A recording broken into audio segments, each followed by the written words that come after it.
ताज्या बातम्यांसाठी महानकरेला सबस्क्राइब करा आणि बेल आयकॉनला क्लिक करा। अलमट्टी धरणामुळे कोल्हापूर सांगलीचे भविष्य अंधारात, उंचीला विरोध करा, धनाजी सुडमुंगे। 2005 पूर्वी कोणी स्वप्नातही विचार केला नसेल की या भागाला महापुराचे ग्रहण लागेल, पण ते लागले।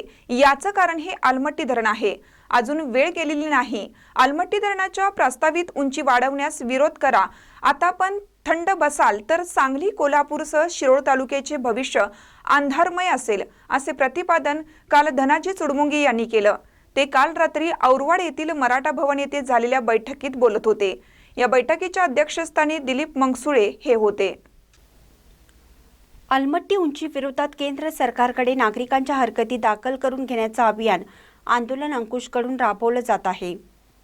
त्या अनुषंगाने औरवाडमध्ये झालेल्या बैठकीत बोलताना पुढे म्हणाले की आपल्या भागात लागोपाठ येणाऱ्या महापुरास अलमट्टी धरणात जबाबदार असून जर या धरणाची उंची आणखीन वाढवली गेल्यास हा भाग पावसाळ्याच्या काळात दरवर्षी पाण्यात राहील आणि यामुळे शेतीचे घराचे दरवर्षी नुकसान होणार।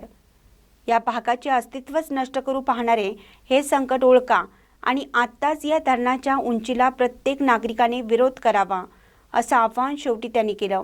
स्वागत चिदानंद सर यांनी केले।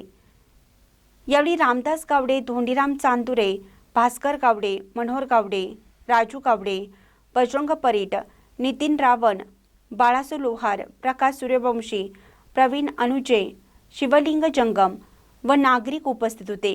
केंद्र सरकारच्या विविध विभागांना शिरोळ तालुक्यातून आतापर्यंत 400 हरकती पाठवण्यात आम्ही यशस्वी झालो आहोत। किमान 1000 हरकती शिरोळ तालुक्यातून जातील असा आमचा प्रयत्न आहे। त्याला 100% पूरग्रस्त असलेल्या शेडशाळ गावाने साथ द्यावी, अशी विनंती त्यांनी काल सायंकाळी शेडशाळ येथील महादेव स्वामी मठात घेण्यात आलेल्या बैठकीत केली। महानकरी न्यूजसाठी महेश पवार, औरवाड।